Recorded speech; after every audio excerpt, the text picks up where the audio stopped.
साथियों नमस्कार।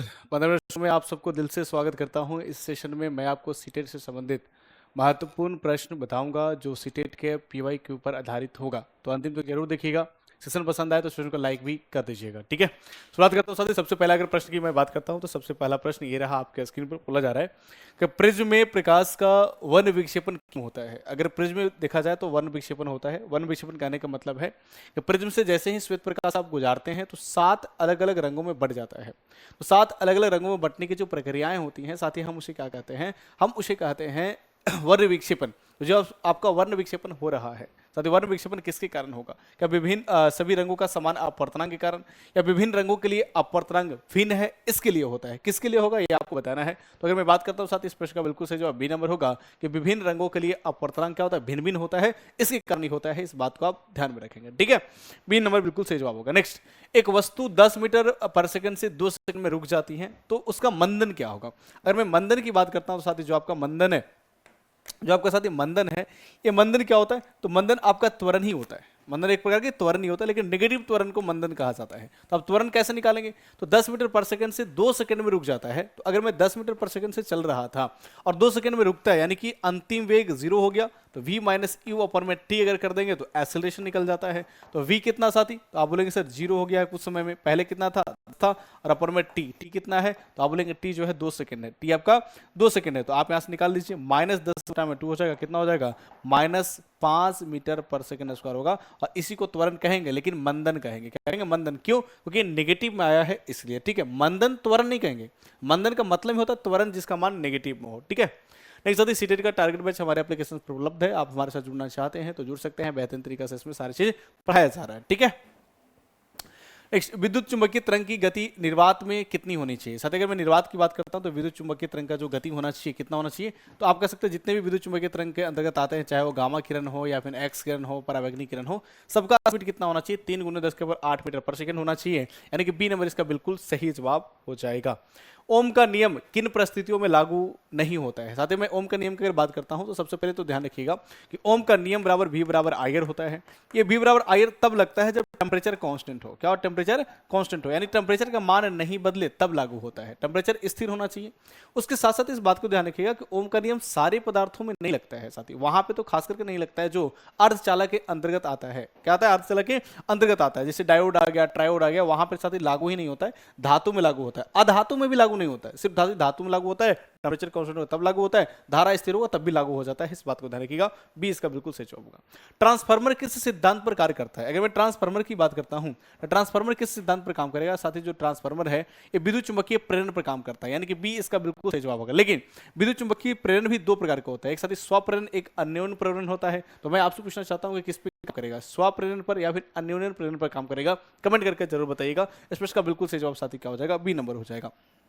सीटेट 2026 के लिए साथ अगर पढ़ना चाहते हैं तो आप हमारे साथ कोर्सेज में जुड़ सकते हैं, जहां पर बिल्कुल सिस्टमैटिक वे से थ्योरी भी पढ़ाया जाएगा, सारी चीज़ आपको साथ ही बेहतरीन तरीके से समझाया जाएगा। तो आप हमारे साथ कोर्सेज में जुड़ सकते हैं। हमारे एप्लीकेशन द ऑफिशियल एकेडमी के नाम से साथ ही उपलब्ध है प्ले स्टोर में।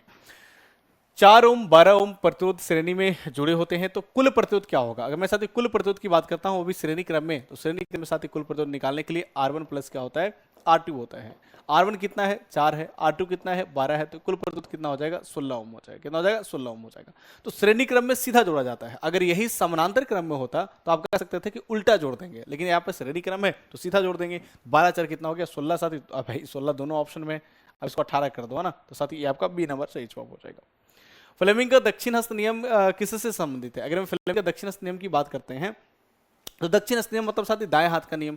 और दाएं हाथ का नियम जो होता है उसमें क्या बोलता है कि दाएं हाथ के 3 उंगली निकालना है, जिसमें आपको मध्यमा भी हो, तर्जनी भी हो और अंगूठा भी हो। अगर तीनों को परस्पर लंबवत फैलाते हैं और ये आपका क्षेत्र के बताता है, ये आपका गति की दिशा बतलाता है, तो मध्यमा जो है आपको प्रेरित धारा की दिशा बतलाएगा। यानी कि दक्षिण हस्त नियम में प्रेरित धारा के बारे में बताया गया था, ठीक है। लेकिन इस सिद्धांत पर काम कौन करता है? साथ ही मोटर नहीं, ये मोटर जो है फ्लेमिंग का नियम पर काम करता है, लेकिन वाम हस्त नियम पर काम करता है, ये दक्षिण हस्त नियम पर काम नहीं करता है। तो आप लोग जो जनित्र है, जो जनरेटर है, ये आपका दक्षिण हस्त नियम पर काम करता है, यानी कह सकते हैं बी नंबर इसका बिल्कुल सही जवाब हो जाएगा, ठीक है। अगर मैं फ्यूज की बात करता हूं तो ये आपका उष्मीय प्रभाव पर काम करता है। किसमें? उष्मीय प्रभाव पर काम करता है। बल भी उष्मीय प्रभाव पर ही काम करता है, इस बात को ध्यान रखिएगा। बी इसका सही जवाब होगा। किसी वस्तु का द्रव्यमान 2 केजी हो और 3 मीटर पर सेकंड हो तो उसके साथ ही गतिज ऊर्जा क्या होगा? यानी कि द्रव्यमान दे रखा है और वेग दे रखा है, और देखने के बाद आपसे पूछा कि गतिज ऊर्जा बताइए। मेरे प्यारे साथी, मैं आपको बता दूं कि गतिज ऊर्जा बराबर काइनेटिक एनर्जी बराबर होता है हाफ mv²। अब मास कितना है तो आप बोलोगे इसका मास दे रखा है 2 kg, है ना। मास साथी कितना है 2 kg है, तो हाफ और 2 kg मास हो गया। वेलोसिटी कितना है तो आप बोलोगे वेलोसिटी इसका 3 kg 3 दे रखा है तो 3 का स्क्वायर हो जाएगा, तो 2 से 2 कट गया, 3 का स्क्वायर कितना हो जाएगा 9 हो जाएगा। तो आप बोलेंगे इसका 9 जूल। भैया 2 में कैसे होगा, 2 ऑप्शन साथी एक साथ कैसे मैच कर रहा है, 9 जूल हो जाएगा। क्या हो जाएगा 9 जूल, ठीक है। तो एक मैं आंसर बदल देता हूँ, चाहे आपको साथी ये 19 होगा या फिर 9 होगा, दोनों एक सेम तो नहीं होगा ना, तो दोनों अलग अलग होगा। याद रखिएगा 20 का बिल्कुल सही जवाब हो जाएगा। नेक्स्ट, ध्वनि की गति तापमान बढ़ाने पर क्यों बढ़ती है। जल्दी देखो, ध्वनि का जो गति होता है ना, ध्वनि का गति जो है टेम्परेचर पर डिपेंड करता है। आप टेम्परेचर को बढ़ाते हैं तो ध्वनि का गति साथ ही बढ़ जाता है। आप आर्द्रता पर भी डिपेंड करता है, अगर आप आर्द्रता का मान बढ़ाते हैं तभी ध्वनि का वेग बढ़ जाता है। ये डेंसिटी पर भी डिपेंड करता है, अगर साथ ही आप डेंसिटी को कम करेंगे यानी घनत्व को कम करेंगे तब बढ़ जाएगा, बढ़ाएंगे तो घट जाएगा। यानी कि अलग अलग फैक्टर पर, अलग अलग कारक पर ध्वनि का वेग निर्भर करता है, ठीक है। अगर मैं यहाँ पे बात करता हूँ कि कह रहा है कि हम टेम्परेचर बढ़ाते हैं ध्वनि का गति बढ़ जाता है, बिल्कुल, लेकिन क्यों बढ़ता है साथ ही इसलिए बढ़ता है कि जैसे आप टेम्परेचर को बढ़ाते हैं ना तो उसमें अणु का जो गतिज ऊर्जा होता है उसका मान बढ़ जाता है। जब गतिज ऊर्जा का मान बढ़ता है तो आप ऑप्शन कह सकते हैं कि गतिज ऊर्जा का मान बढ़ने के कारण उसका वेग भी बढ़ जाता है, तो आप कह सकते हैं कणों की गतिज ऊर्जा बढ़ती है इसलिए उसका वेग भी बढ़ जाता है। डी इसका बिल्कुल सही जवाब होगा। लेंस की क्षमता +2 डायोप्टर हो तो उसकी फोकस कितनी दूरी होगी साथी। पी बराबर क्या होता है, पी बराबर होता है साथी 1/f, है ना।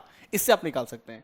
क्षमता कहा जा रहा है 2 + 2 है और फोकस आपको निकालना है। अब ऑप्शन मीटर सेंटीमीटर दोनों में है तो हम दोनों में निकालेंगे। अगर आपको मीटर में निकालना होगा तो 1/f लगाएंगे, अगर साथ ही सेंटीमीटर में निकालना होगा तो 100/f फॉर्मूला लगा देंगे। तो पी कितना है 2 डायोप्टर है बराबर 1/f की बात कर लिया है तो f आपको निकालना है। क्या करना है, f निकालना है।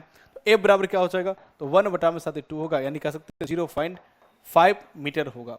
लेकिन अगर मैं सेंटीमीटर की बात करता हूं तो क्या हो जाएगा 2 बराबर 100/f हो जाएगा।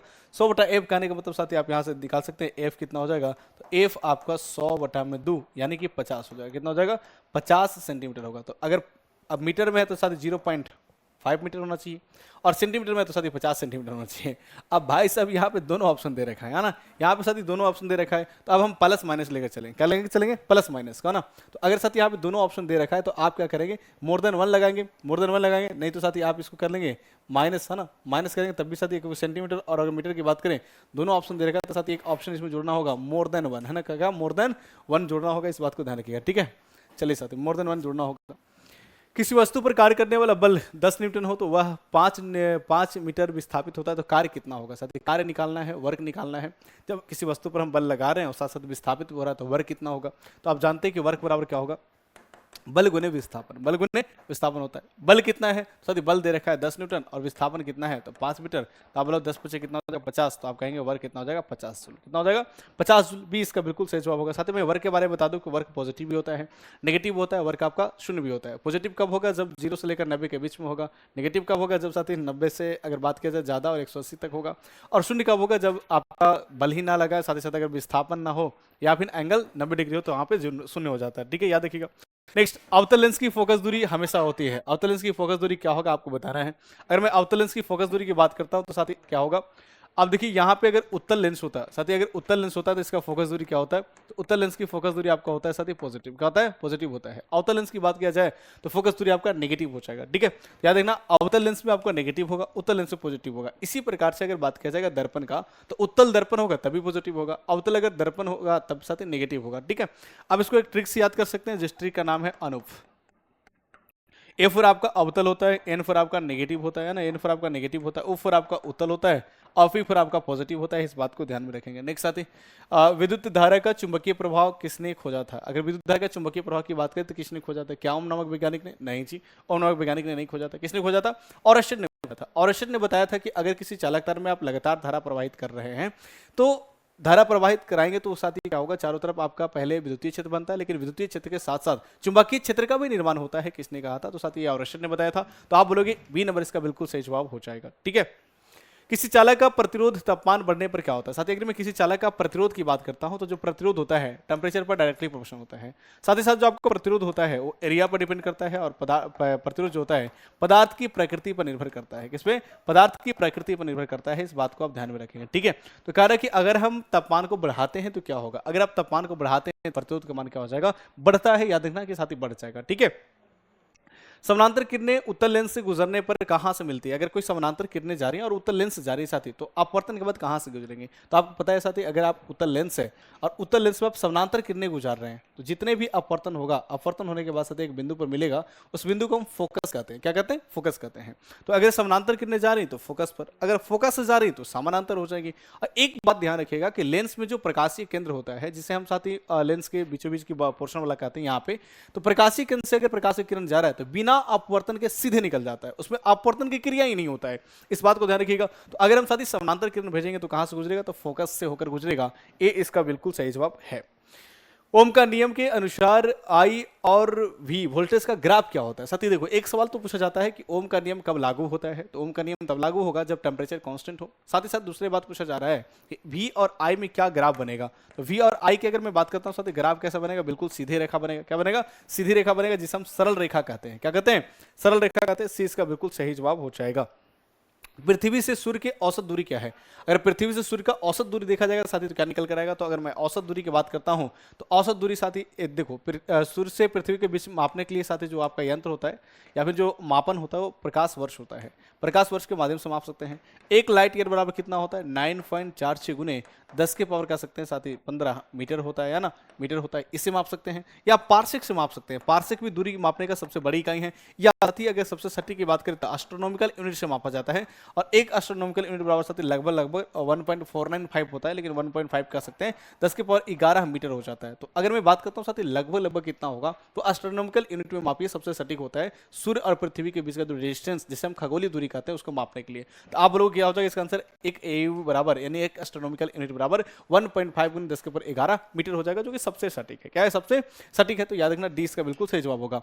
नेक्स्ट, फ्लेमिंग का वाम हस्त नियम किसकी दिशा को बताता है? अगर मैं फ्लेमिंग का वाम हस्त नियम की बात करते हैं साथी, तो फ्लेमिंग का वाम हस्त नियम में आप इस बात को देखना है किसके बारे में बताएगा। तो वाम हस्त नियम आया था किस लिए? तो साथी बल को दिशा बतलाने के लिए आया था। ये तो आपका धारा जाएगा पहले ही बता दिया गया था, इसको चारों तरफ चुंबकीय क्षेत्र बनेगा, मैक्सवेल ही बता दिए थे। लेकिन फ्लेमिंग ने बताया था कि धारा इससे जा रहा है, चुंबकीय क्षेत्र इससे हो रहा है, तो ये आपको बल का दिशा बतलाएगा, बल का दिशा बतलाएगा। तो वाम हस्त नियम जो है किसका दिशा बतलाता है? तो बल का दिशा बतलाता है। इस बात को ध्यान रखिएगा।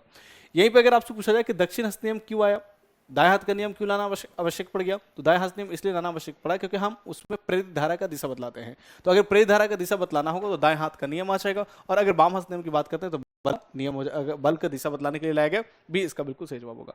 किसी वस्तु का ऊंचाई 10 मीटर हो तो उसकी स्थिति ऊर्जा कितनी होगी साथी? अगर मैं बात करता हूँ स्थिति ऊर्जा का, तो स्थिति ऊर्जा कैसे निकाला जाता है? mgh से। mgh से मास कितना है? तो साथी मास अगर बात करें तो 2 kg दे रखा है। जी का वैल्यू साथी आप ले लेंगे 9.8 हो जाएगा, और एच का वैल्यू कितना है? 10 है साथी। इस कंडीशन में आप निकालोगे क्या आ जाएगा? 10 से 10 कैंसिल हो जाएगा, 8 दूनी 16, 9 दूनी 18, 19 साथी, इतना जूल हो जाएगा, 196 जूल साथी। 196 जूल दोनों जगह ऐसे कैसे हो सकता है? आप कहीं पर साथी एक चेंज कर दो, 198 196 ना, 196 दोनों जगह हो ही नहीं सकता है। इतना टाइपिंग मिस्टेक आज की क्लास में हो रही है साथी, माफी चाहता हूँ।